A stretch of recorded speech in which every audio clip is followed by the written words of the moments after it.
ধন্যবাদ জানাচ্ছি। আপনারা 144 জনের মধ্যেও কষ্ট করে এসেছেন। নিশ্চয়ই আপনারা জানেন, আপনারা সাংবাদিকতা করেন, অনেক বিষয় আপনারা জানেন।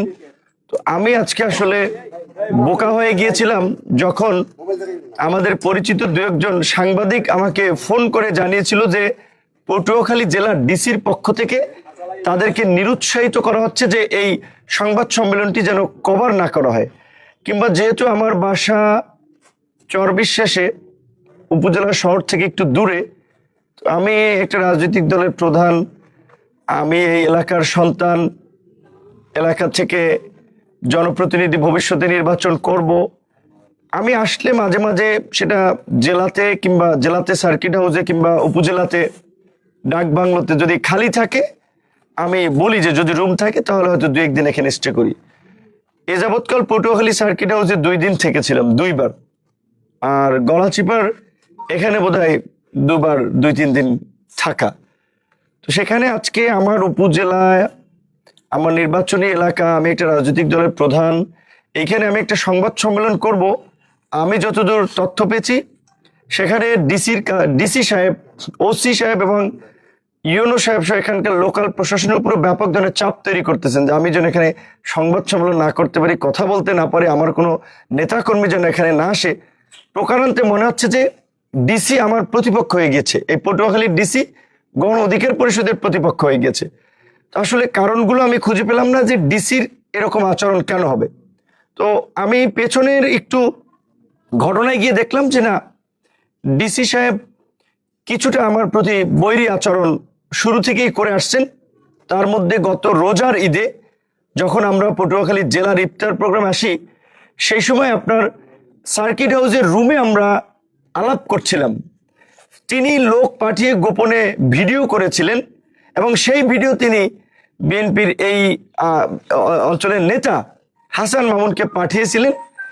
সেই ভিডিওটি আমিও আপনার পরিবেশ ও বন মন্ত্রণালয়ের দায়িত্বপ্রাপ্ত উপদেষ্টা জনাব সৈয়দা রেজওয়ানা হাসান, আপনার মন্ত্রী পরিষদ সচিব এবং আপনার আইন উপদেষ্টা আসিফ নজরুল সহ বেশ কয়েকজনে পাঠিয়েছিলাম যে একজন ডিসি এরকমের কর্মকাণ্ড করতে পারে কিনা। তো তারা আশ্বস্ত করেছিলেন যে ডিসির বিরুদ্ধে পদক্ষেপ নেওয়া হবে। অনেক ডিসির বিরুদ্ধে অভিযোগ আছে, কারণ আপনারা জানেন যে ডিসি নিয়োগেও বড় ধরনের একটা কেলেঙ্কারি হয়েছিল। মাঠ পর্যায়ে থেকে কোনো ডিসি কি সরায়নি, সেই কারণে তো তার বিরুদ্ধে ব্যবস্থা নেয়নি। কিন্তু এই ধরনের অপরাধ করার পরেও যদি ব্যবস্থা না নেওয়া হয়, সেটা প্রশাসনকে আরেকটা সুযোগ দেওয়া হবে, যেই প্রশাসনের মধ্যে দলবাজি চিন্তা ভাবনা ঢুকে পড়বে। এবং আমি যতদূর জানতে পেরেছি এই ডিসি সাহেব জনাব হাসান মামুনের একজন বিশ্ববিদ্যালয়ের অনুসারী ছিলেন এবং তারাই তাকে লবিং তদবির করে এখানে নিয়ে এসেছেন এবং তিনি স্থানীয় হাসান মামুন এবং আরেক বিএনপি নেতার সাথে মিলে এইখানে তিনি হারুন এবং বেনজিরদের ভূমিকা অবতীর্ণ হতে চাচ্ছেন এবং তিনি অনেকের সাথেই বলছেন যে রাজনীতি না করলে নির্বাচন করবো প্রয়োজনে। তো আমি ডিসি সাহেবকে বলবো, আপনার যদি রাজনীতি করে এত খায়েশ থাকে, সরকারি চাকরিটা ছেড়ে আপনি রাজনীতি করেন। আর যদি এই পদে থাকেন তাহলে এই সমস্ত দলবাজি চেতনা মানসিকতা দেখাবেন না। আপনারা জানেন যে গোলখালী ইউনিয়নের চেয়ারম্যান, আপনার তাকে গ্রেপ্তার করার ফলে ওইখানে প্যানেল চেয়ারম্যানকে আপনার ভারপ্রাপ্ত দেওয়ার কথা, সেটি না দিয়ে তিনি আপনার হাসান মামুন সম্মতি না দেওয়ায় তিনি আপনার সরকারি একজন অফিসারকে দিয়েছেন, যেটি নিয়ে ওই প্যানেল চেয়ারম্যান বিভাগীয় কমিশনারের সাথে দেখা করেছেন। তিনি আশ্বস্ত করেছেন এটা তো যৌক্তিক, যেহেতু রেজুলেশন আছে, তিনি পাওয়ার দাবিদার, তাকে বসতে দেওয়া দরকার। এলজিইডি উপদেষ্টার কাছে চিঠি দিয়েছে, সেখান থেকে এখানে চিঠি দেওয়া হয়েছে, কিন্তু ডিসি তার আপনার গুরু, তার আপনার প্রভু জনাব হাসান মামুনের সিগন্যাল না পায় তিনি ওখানে আপনার প্যানেল চেয়ারম্যান দিতে পারেন নাই। তো গতকালকে আমরা যখন এই হাসান মামুনের সমর্থক এবং বিশেষ করে তিনি পুরো উপজেলা থেকে, পটুয়াখালী জেলা থেকে, বরিশাল থেকে প্রশিক্ষিত সন্ত্রাসীদের এনেছিলেন, তাদের প্রত্যেকের হাতে রামদাও ছিল, চাপাতি ছিল, হকি স্টিক ছিল, বস্তা ভর্তি ইটের খোয়া নিয়ে গিয়েছেন। রাস্তায় আপনারা দেখেছেন সেনাবাহিনী কিংবা পুলিশ যখন আপনার আমাদেরকে সহযোগিতা করেছে আসার পথের মাঝে মাঝেই গাছ ফালানো। এবং আমাদের জেলার সেক্রেটারি যেটা বলেছে, আমি আসলে ঢাকা শহর আপনারা দেখেছেন, রাজপথে সবসময় সোচ্চার ভূমিকা পালন করেছি। ফ্যাসিবাদের আমলেও বিন্দুমাত্র আপোষ করি নেই, কথা বলতে কার্পণ্য করি নেই। কিন্তু গতকাল থেকে একটা মানসিক ট্রমার মধ্যে আছি যে রাস্তায় এইভাবে গাছ ফালানো হয়েছে, এইভাবে ইট জড়ো করা হয়েছে, এবং এই যে পুরো জেলার, যেহেতু সে কেন্দ্রীয় বিএনপির সদস্য, তার তো একটা নেটওয়ার্ক আছে এবং ছাত্র রাজনীতি করেছেন, কাটা লাইনেও যোগাযোগ আছে। তিনি সেই সমস্ত সন্ত্রাসীদেরকে ওইখানে জড়ো করেছিলেন এবং আমাকে সেনাবাহিনীর লোকেরা, পুলিশ বলতেছিল যে ভাই পরিস্থিতি যা, আমরা এখানে আপনার নিরাপত্তা দিতে অক্ষম হচ্ছি, এই অবস্থা আমরা পরিস্থিতি কন্ট্রোল করতে পারবো না। আমি বলেছি যে যা হয় হবে, মৃত্যু হলে হবে, কিন্তু আমরা আমাদের গন্তব্যস্থলে যাব। পরবর্তীতে তারা আমাকে বলছে তাহলে আপনি পটুয়াখালী যান, গলাচিপায় না যে। আমি বললাম আমার উপজেলা গলাচিপা, আমি গলাচিপায় যাবো না, কেন পটুয়াখালীতে যাব? শেখ হাসিনার রক্তচক্ষুকে উপেক্ষা করে নেই আজকে সামান্য বিএনপির এই 600 অধিক কেন্দ্রীয় কমিটির নেতা, তার মধ্যে একজন নির্বাহী কমিটির সদস্য, যারও আপনার সুবিধাভোগী একজন ছাত্র নেতা, জানেন আজকে জনাব তারেক রহমানের মতো একজন জনপ্রিয় নেতা, সম্মানিত ব্যক্তি, এই যে কিছু কিছু ঘটনায় তাকে নিয়ে সমালোচনা করে, এই হাসান মামুনদের কারণেই সেই ঘটনাগুলো, এই যে হাওয়া ভবন টবন বলে, এগুলো হাসান মামুনদের মতো কিছু লোকজন জনাব তারেক রহমান ইমেজ ক্ষুণ্ণ করেছিল। 111-এর সময় আপনারা দেখছেন তার একটা সুবিধাবাদী ভূমিকা, একটা মিছিল করে রাজপথে, এবং গত 16 বছরে তার ওয়াইফ সরকারি চাকরি করেছে, একদিন ওএসডি হয় নাই। আমার ওয়াইফ প্রাইমারির চাকরি করে গর্ভবতী হয়েও তার ছুটি কাটাতে গিয়ে আপনার মেডিকেল বোর্ড গঠন করে যে সে গর্ভবতী কিনা সেটা সত্যতা নিশ্চিত করে। আর তার ওয়াইফ তো চাকরি করেছে নির্বিঘ্নে, বিএনপি নেতারা ঘরে থাকতে পারে, বাড়িতে থাকতে পারে নাই, দেশে থাকতে পারে, আর তার ওয়াইফ ওই উপসচিব পদে সরকারি চাকরি করেছে। পট পরিবর্তন, ছাত্র জনতা রক্ত দিয়েছে, জীবন দিয়েছে, তিনি আপনার একেবারেই একটা সম্মানজনক জায়গা বাগিয়ে নিয়েছেন, তদবির করে লোভিং করে বগুড়ার ডিসি হয়েছেন। তো এই হচ্ছে হাসান মামুনের তো অবদান। গত 16 বছরে একটা রাজনৈতিক মামলায় তিনি গ্রেপ্তার হয়েছেন। তিনি এই উপজেলায় কোনো জায়গায় একটা মিছিল মিটিং করেছে, আপনারা দেখেছেন। বিএনপির ভাই বোনদের প্রতি আমার প্রশ্ন, বরঞ্চ তিনি নৈতিকতা পরিপন্থী কাজ করেছেন, প্রশ্ন ফাঁস এবং জালিয়াতির সিন্ডিকেটের সাথে জড়িত ছিলেন, সেই অভিযোগে তিনি এখান থেকে গ্রেপ্তার হয়েছেন। এই রকমের একজন নেতা, অসৎ নেতা এবং এই রকমের বিতর্কিত লোক, সে আজকে বিএনপির সাইনবোর্ড ব্যবহার করে, বিএনপির লোকজনকে উচ্ছৃঙ্খল করে আজকে আমাদের নেতা কর্মীদের উপরে বিভিন্ন জায়গায় হামলা চালিয়েছে। গতকালকে গণ অধিকার পরিষদের গলাচিপা 10 মিনার প্রত্যেকটি ইউনিয়নের অফিস, এমনকি ওয়ার্ডের অফিসও ভাঙচুর করেছে। অসংখ্য নেতা কর্মী আহত হয়ে কেউ বরিশাল চিকিৎসা নিচ্ছে, কেউ পটুয়াখালী চিকিৎসা নিচ্ছে, কেউ গলাচিপা চিকিৎসা নিচ্ছে। ঘটনার সূত্রপাত কোথা থেকে আপনারা জানেন যে 11 তারিখ এই উপজেলা অডিটোরিয়ামে আপনারা সেদিন কাভারেজ দিয়েছিলেন যে আমি একটা কথা বলেছিলাম যে চরবিশ্বাস একটা ইউনিয়নের একজন সভাপতি 4-5টা বিয়ে করেছে। 4-5টা বিয়ে কি ভালো লোক করে? যাদের চরিত্র নেই, লুজ ক্যারেক্টার যেটা বলে, চরিত্রহীন, তারাই তো এই সমস্ত ফষ্টি নষ্টি করে। 4-5টা বিয়ে করেছে। তো সেই বিএনপির এখন সভাপতি হাসান মামুনকে পয়সা দিয়ে তিনি হয়েছেন। বিএনপির ত্যাগী নেতারা তো অনেকেই গলাচিপা 10 মিনিট কমিটি থেকে বঞ্চিত আছে। আপনারা জানেন শাহজাহান খানের সাথে যারা রাজনীতি করেছে, যারা বিএনপি জন্ম দিয়েছেন এই এলাকায়, তারা কিন্তু অনেকেই কমিটিতে পদ পায়। এমনকি আমাদের এই বিপদের দিনেও গতকালকে এই সোহান সাহেব, সোরাব সাহেব, এই রেনু আক্তার সহ ছাত্র দল, যুব দলের, আবার এই বিএনপির একটা অংশের নেতা কর্মীরা কিন্তু আমাদের পাশেও ছিল। বিএনপির, আমি ঢালাওভাবে সবাইকে দোষ দেব না, বিএনপির কেন্দ্রীয় নেতৃবৃন্দ, বিএনপির চেয়ারম্যান, উপদেষ্টা সহ অনেকেই সার্বক্ষণিক যোগাযোগ রেখেছেন বিএনপির আপনার চেয়ারপারসনের অফিস থেকে, যে আমি এসেছি কিনা, সমস্যা হয়েছে কিনা, তারাও একটা যোগাযোগ রেখেছেন। কিন্তু আমার প্রশ্ন বিএনপির শীর্ষ নেতৃত্বকে, যে আপনাদেরকে বৃদ্ধাঙ্গুলি দেখাতে পারে নির্বাহী কমিটির একজন সদস্য, এইটা যদি আপনারা নিয়ন্ত্রণ করতে না পারেন, আপনারা রাষ্ট্র পরিচালনা কিভাবে করবেন আগামীতে যদি সরকার গঠন করেন? একজন হাসান মামুনকে যদি আপনারা নিয়ন্ত্রণ করতে না পারেন, গতকালকে চরবিশ্বাস ইউনিয়নে যেই ঘটনাটি ভুলভাবে এসেছে যে বিএনপির অফিসে নাকি ভাঙচুর চালানো হয়েছে, হামলা হয়েছে, দেখেন আপনারা এখানে জাতীয় মিডিয়ার দেশের মানুষ, বিএনপির অফিস এই আমলে ভাঙচুর করবে এমন লোক বাংলাদেশে আছে? বিএনপির অফিস ভাঙচুর করবে? নাই। কারণ দুইটা বড় রাজনৈতিক দল ছিল, আওয়ামী লীগ এবং বিএনপি। আওয়ামী লীগের পতন হয়েছে, আওয়ামী লীগ দেশ থেকে পালিয়ে গেছে, এখন আছে বিএনপি। সেখানে বিএনপির অফিসে ভাঙচুর করবে, এটা তো কল্পনাও করা যায় না। আমার নিজের গ্রাম, আমার ইউনিয়ন চরবিশ্বাস, আপনারা দেখেছেন, আপনারাই জানেন, আওয়ামী লীগের আমলেও এই আওয়ামী লীগের নেতারা আমার পরিবারের দিকে, আমার লোকজনের দিকে চক্ষু তুলে তাকায় নাই, একটা হুমকি ধামকি হামলা করে নাই। সেখানে আমাদের কর্মী সভা চলছিল চরবিশ্বাস ইউনিয়নে, আমার প্রোগ্রাম চলছে বকুলবাড়িয়া, সেখানে আপনার এখানে সে চরবিশ্বাসে আপনারা দেখেছেন যে আমাদের এই কর্মী সভা চলাকালীন সময়ে তারা স্লোগান দিচ্ছে, তারা আমাদের লোকজনকে গালিগালাজ করছে। সেখানে যেহেতু একই গ্রামের একই ইউনিয়নের লোক, আমাদের দুজন দায়িত্বশীল নেতা, একজন আমার আপন ছোট ভাই, দুইজন লোক এসেছিল, তাদেরকে অনুরোধ করেছে যে ওইখানে যেহেতু একটা প্রোগ্রাম চলে, অনেক লোক, আপনারা ওই প্রোগ্রাম শেষে প্রোগ্রামটা করেন, নাহলে একটা উচ্ছৃঙ্খল উত্তেজিত পরিস্থিতি তৈরি হবে।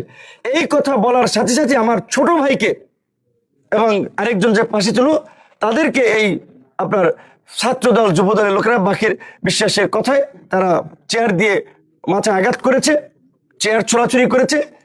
এবং এইখানে যে সমস্ত বেশ কিছু লোকজনের নাম ফেসবুকে এসেছে, এরা বাকির বিশ্বাসের সাথেই রাজনীতি করে, আওয়ামী লীগের অনেকে কিংবা যুবলীগের অনেকে বাকির বিশ্বাসের সাথে রাজনীতি করে। তারাই এই ঘটনাটা ঘটিয়ে আমার ইমেজ ক্ষুণ্ণ করার জন্য, আমার এলাকায় একটা খারাপ মেসেজ দেওয়ার জন্য এই কাজটি করিয়েছে এবং এর সমস্ত নির্দেশনা দিয়েছেন হাসান মামুন। সেই এলাকার ঘটনাকে কেন্দ্র করে সারা উপজেলায় গলাচিপায়, এমনকি 10 মিনিটে এই যে অফিস ভাঙচুর করা হলো, ব্যানার ফেস্টুন ছিঁড়ে ফেলো, নেতা কর্মীদের আহত করা হলো, এখনো রামদাও নিয়ে বিভিন্ন জায়গায় দৌড়াচ্ছে। গতকালকে আমি যখন ভোর রাত এখানে এসেছি, সকালবেলা এখান থেকে যাওয়ার পথে আমাদের বেশ কয়েকজন নেতা কর্মীকে, যে শহীদুল মোল্লা বিএনপির সম্ভবত সাংগঠনিক সম্পাদক নাকি, তিনি আপনার এইখানে আপনার চৌরাস্তা থেকে মেরেছেন। ছাত্রদলের একটি ছেলে সভাপতি দুর্জয় নাম, মাদক নিয়ে পথে নেশাগ্রস্ত ছেলে পেলে। আমি বিএনপির নেতৃবৃন্দকে বলবো, আপনারা এই ঘটনাটা নিরপেক্ষ তদন্ত করুন এবং এই কমিটিতে বা এই যে হামলা মামলা যারা করেছে এর মধ্যে কতজন মাদকাসক্ত আপনারাই পরীক্ষা করে দেখুন। তো এই সমস্ত ছেলেদেরকে দিয়ে আপনারা এই আমাদের লোকজনকে হামলা করেছে। এবং আপনারা এই এলাকার সন্তান সাংবাদিক হিসেবে আপনারা দেখবেন যে সোশ্যাল মিডিয়াতে প্রতিনিয়তই আমাকে নিয়ে বাজে কমেন্টস করে, বাজে পোস্ট দেয়। এইগুলো আমরা আমল দিই না, কারণ এলাকার সিসকি নেতা ছোকরা ফোকরা কি বললো এইগুলো নিয়ে তো আমাদের মাথা ঘামানোর সময় নেই। আমরা দেশ জাতি বিশ্বকে নিয়ে ভাবি। আজকে আপনারা দেখেছেন, বলতে গেলে যে বিএনপি যে ডিসেম্বরে নির্বাচন চায়, গণ অধিকার ব্যতীত কোন রাজনৈতিক দল বিএনপির সাথে এভাবে শক্তভাবে ডিসেম্বরে নির্বাচনের পক্ষে জোরালো জনমত দেয়নি। বিএনপির নেতাদের চরিত্র হনন করা হচ্ছে, যে আপনার সালাউদ্দিন সাহেব থেকে মির্জা ফখরুল, রুমিন ফারহানা, ভারতের দালাল, এইটা সেটা। সেখানে গণ অধিকার পরিষদের নেতৃবৃন্দ সভাপতি হয়ে আমরা সেটার প্রতিবাদ করি, কারণ আমরা মনে করি যে রাজনীতিতে একটা সৌন্দর্য শিষ্টাচার থাকা দরকার। এইভাবে যদি সিনিয়র মানুষকে নিয়ে নানা ধরনের অপপ্রচার প্রপাগান্ডা ছড়ায়, আজকে একজনকে নিয়ে ছড়িয়েছে, কালকে আমাকে নিয়ে ছড়াবে, সে জায়গা থেকে আজকে জাতীয় পর্যায় থেকেও আমাদের এত একটা বোঝাপড়া, জাতীয় রাজনীতিতে সমস্ত রাজনৈতিক দলগুলোর এত একটা আন্তরিকতা, সেখানে লোকাল পর্যায়ে আমার উপজেলায় এক হাসান মামুন বিএনপির সাইনবোর্ড ব্যবহার করে এই ঘটনা ঘটালো। আমি শুধুমাত্র ডক্টর ইউনূসের সাথে জনাব তারেক রহমানের মিটিং, এই কারণে ওনাকে এই ছোট বিষয়ে জানায়নি। আমি বিএনপির শীর্ষ নেতৃবৃন্দকে বলবো, আমি দেখতে চাই যে আপনারা হাসান মামুন এবং যারা এই ঘটনা ঘটিয়েছে তাদের বিরুদ্ধে কি পদক্ষেপ নিচ্ছেন, তারপরে আমাদের রাজনৈতিক সিদ্ধান্ত হবে। আমরা বলছি, আপনারা একটা নিরপেক্ষ তদন্ত করেন। যদি আপনাদেরকে মনে হয় যে গণ অধিকারের এখানে কোনো সংশ্লিষ্টতা আছে, এই দক্ষিণাঞ্চলের বায়াস নেতা বা হাসান মামুন পন্থী নেতাদের একটা নিরপেক্ষ তদন্ত করে ঘটনাটা জানেন। এবং স্থানীয় প্রশাসনকে, ওরা আন্তরিক ছিল, বিশেষ করে উপজেলা প্রশাসন, কিন্তু ওনাদের হাতে অনেক কিছু থাকে না, কারণ ওখান থেকে কন্ট্রোল করে ডিসি, এসপি সাহেবও অনেকের আন্তরিকতার পরিচয় দিয়েছেন, কিন্তু ডিসি যে আচরণ করেছেন এটা একটা ক্রিমিনাল মানসিকতার পরিচয়। এই রকমের ব্যক্তিরা সরকারি কর্মচারীর পদেই থাকতে পারে না, ডিসি তো দূরের কথা। অবশ্যই আমরা আহ্বান জানাবো সরকারের প্রতি, এই জনপ্রশাসন সংক্রান্ত কমিটির কাছে, এই ডিসি সহ এইরকম মানসিকতার যারা ডিসি রয়েছে তাদেরকে অপসারণের জন্য পদক্ষেপ নেওয়া হয়। আমি সর্বশেষ এই কথাটি বলতে চাই, আমি লজ্জিত, আমি দুঃখিত যে আজকে এরকম একটি ঘটনা আমার উপস্থিতিতে ঘটলো, কিন্তু আমার কখনোই এটা প্রত্যাশিত ছিল না। আমি তো এই চর অঞ্চল থেকে নেতা হই নাই, আমি কোনো রাজনৈতিক দলের পাঁচেটে নেতা হই নাই, কারো গোলামি করে নেতা হয় নাই। আন্দোলন সংগ্রামের মধ্যে দিয়ে আমরা বেড়ে উঠেছি, প্রতিকূল সময় রাজপথে লড়াই সংগ্রাম করে নিজেদেরকে তৈরি করেছি, কোনো দলে যাই নাই, দল তৈরি করেছি। ঢাকা বিশ্ববিদ্যালয়ে 28 বছর পরে ডাকসুর বিপি নির্বাচিত হয়েছি, একটা দলের প্রধান হয়েছি। আমরা তো আঞ্চলিক নেতা না, ইউনিয়ন উপজেলার নেতা না, কোনো দলের সদস্য না। তো আমাদের সাথে এই ধরনের আচরণ করা হলো, এলাকাবাসী এই গলাচিপা 10 মিনার মানুষের কাছে আমরা এর বিচার দিলাম। আপনারা এর একটা বিচার করবেন, বিহিত করবেন যখন আপনাদের সুযোগ আসবে। এই 5ই আগস্টের পরে গণ অধিকার পরিষদের কোনো নেতা কর্মী কোনো মানুষের মাথায় বাড়ি দেয় নাই, কারো কাছ থেকে 5 টাকা চান্দা আনে নাই, কারো ঘর দখল করতে যায় নাই, কারো বাড়ি দখল করতে যায় নাই, বরঞ্চ যেই বক্তব্যকে কেন্দ্র করে তারা একটি মিথ্যা অপপ্রচার এবং প্রপাগান্ডা ছড়িয়েছিল। আপনারা জানেন, আপনারা খোঁজ দেন, চরবিশ্বাস ইউনিয়নের বাজারের যে আপনার বাজার, সেটা যে চান্দিনা বিটি, সেটা শতাংশে সরকারি রাজস্ব হচ্ছে প্রতি বছরের জন্য 260 টাকা। হয়তো ওখানে 4-5 বছরে সেটা বকেয়া পড়েছে, সেইটার আপনার তাহলে হাফ শতাংশের আসবে 130 টাকা। সেইখানে ইউনিয়ন বিএনপির সভাপতিকে ব্যবহার করে বা হাসান মামুনের নির্দেশে চান্দা তোলা হচ্ছে। এইখানে আপনার এই 35,000, 30 থেকে 35,000 টাকা ব্যবসায়ীদের কাছে বলা হয়েছে যে তারা ডিসিআর কেটে দেবে, কারণ ডিসি হাসান মামুনের লোক, ইউনিয়ন সভাপতি বাকের বিশ্বাসের লোক, এই বাকের বিশ্বাস হাসান মামুন ডিসি, তারা এটা করবে। এর পাশের বাজার হচ্ছে বটতলা, বটতলা থেকে 30,000 টাকা করে নিয়েছে। আপনারা খোঁজ দেন 30,000 টাকা কেন নিয়েছে এই বাজারের এই চান্দিনা বিটিগুলো থেকে, যেখানে 130 টাকা করে হাফ ডেসিমলে নেবে, সেখানে 35,000 টাকা করে নিচ্ছে। তখন এইটা নিয়ে আমি এইখানে কথার প্রসঙ্গে আমি বলেছিলাম যে যারা রাজনীতি করবে তারা নিজের পকেটের পয়সা খরচ করে জনগণের জন্য কাজ করবে, জনগণের বিপদে আপদে ছুটে যাবে। এই কথাকে কেন্দ্র করে তারা বলেছে যে আমি বিএনপি নেতাদের নিয়ে বক্তব্য দিয়েছি, কুরুচিপূর্ণ বক্তব্য দিয়েছি। আরেকটি কথা বলেছিলাম, গলাচিপার মাইটভাঙ্গা থেকে বদনাতলী পর্যন্ত আপনারা যারা চলাচল করেন আপনারা জানেন সড়কের কি বেহাল দশা। বলেছিলাম যে 3 জন ঠিকাদার নাকি চেঞ্জ হয়েছে, আমি শুনেছি 5ই আগস্টের আগে 2 জন, 5ই আগস্টের পরে নাকি এক বিএনপি নেতা নিয়েছে। তো নেতাদের কাজ হবে জনগণের দুঃখ কষ্ট লাঘবে কাজ করা, রাস্তাটা চলতে জনগণের কষ্ট হয়, এই কথা তো যে কোনো নাগরিকও বলতে পারে। এই দুটো কথাই তো দোষের কিছু না, কিন্তু এই কথাকে কেন্দ্র করে আমার নিজের জন্মস্থানকে কলঙ্কিত করার জন্য হাসান মামুন এই চরিত্রহীন লম্পট বদমাইশদেরকে দিয়ে চরবিশ্বাসে তাণ্ডব চালিয়েছে। এবং আজকেও সকালবেলা এই গলাচিপা থেকে লোক পাঠিয়েছে পটুয়াখালীতে, বরিশাল থেকে, যে ওই চর আমার এলাকা, ওইখানে আমাদের আত্মীয় স্বজন আমাদের নেতা কর্মীদের উপরে হামলা মামলা চালানোর জন্য। আজকে গলাচিপার অলিতে গলিতে আমাদের নেতা কর্মীদেরকে যেখানে পেয়েছে হামলা মারধর করেছে। আমি পরিষ্কারভাবেই বলছি যে এখন পর্যন্ত গণ অধিকার পরিষদ কোন রাজনৈতিক দলের সাথে গাঁটছাড়া বাঁধে নাই, রাজনৈতিক জোট তৈরি হয় নাই। আমরা দেখতেছি স্বাভাবিকভাবেই আমরা যে ফ্যাসিবাদের বিরুদ্ধে, যে জালেমদের বিরুদ্ধে যুদ্ধ করে জীবন দিয়ে রক্ত দিয়ে এই পরিবর্তন এনেছি, ভবিষ্যতে কোনো ফ্যাসিস্ট তৈরি হবে, জালেম হামলাও নাকি ইতিমধ্যে দিয়ে দিয়েছে আবার আমাদের নামে। মানে আওয়ামী লীগের আমার ডাক, এই সাবেক ডাকসুর বিপি আমানুল্লাহ আমান থেকে বিভিন্ন ছাত্র তারা দেখতে গিয়েছিলেন, সেই ডাকসুতে আমার বিরুদ্ধে মানিব্যাগ থেকে টাকা চুরির মামলা দিয়েছে, গড়ি চুরির মামলা দিয়েছে। তো আজকে এই জুলাই গণ অভ্যুত্থান পরবর্তীতেও অভ্যুত্থানের প্রেক্ষাপট তৈরিতে ভূমিকা রাখলাম আমরা, ফ্যাসিবাদকে তাড়ালাম আমরা। আজকে এই পরিস্থিতিতেও এলাকায় আজকে আমাদেরকে অবরুদ্ধ করে রাখা হয়, আমাদের নেতা কর্মীদেরকে দাঁড়াতে দেয় না, গণসংযোগ করতে দেয় না, প্রচার করতে দেয় না। এবং আপনাদেরকে একটা কথা বলে রাখি, এই বিষয়গুলো সবার জানা দরকার। ঈদের আগে আমাদের যুব অধিকার পরিষদের এক নেতাকে বেধড়ক হঠাৎ করেই আপনার থানার সামনে ওসির উপস্থিতিতে মারধর করেছে। পরে হাসান মামুন ফোন করে সেই ঘটনাকে আপনার ধামাচাপা দিয়ে মিনিমাইজ করেছে। আমাদের বদনা এই রতনদী তালতলির এক নেতাকে মেরে আপনার চক্ষু কালো করে দিয়েছে। হসপিটালে চিকিৎসাধীন অবস্থায় উপজেলার নেতৃবৃন্দ যারা, তারা একটা সমঝোতার স্বাক্ষর নিয়েছে। আমি যখন এই জেলাতে প্রথম আসি এই অভ্যুত্থানের পরে 6 সেপ্টেম্বর, সেদিন আমি পটুয়াখালীতে প্রকাশ্যে বক্তৃতায় বলেছিলাম, আমখলা থেকে আসার পথে এই হাসান মামুনের লোকেরা আমার নেতা কর্মীদের উপরে আক্রমণ করেছিল।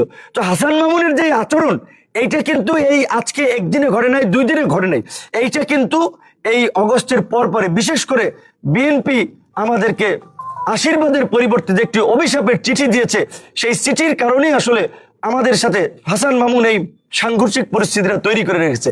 আশীর্বাদকে তারা তাদের হয়তো মিত্র বা রাজপথে আন্দোলন সংগ্রাম আমরা করেছি, তারা একটা চিঠি দিয়েছিল তাদের নেতা কর্মীদেরকে সহযোগিতা করার জন্য, অর্থাৎ এলাকায় যেন তারা বাড়াবাড়ি না করে, কারণ তারা হাসান মামুন সম্পর্কে তো জানে। কিন্তু সহযোগিতা তো করেই নাই, বরঞ্চ পদে পদে অসহযোগিতা, হামলা মামলা আপনারা দেখেছেন। সেটা বলছে যে সহযোগিতার আশীর্বাদ অভিশাপে পরিণত হয়েছে। তো কাজেই বিএনপির নেতৃবৃন্দের আমাদের কিছু বলার নাই, এলাকার মানুষের কাছে বিচার দিলাম।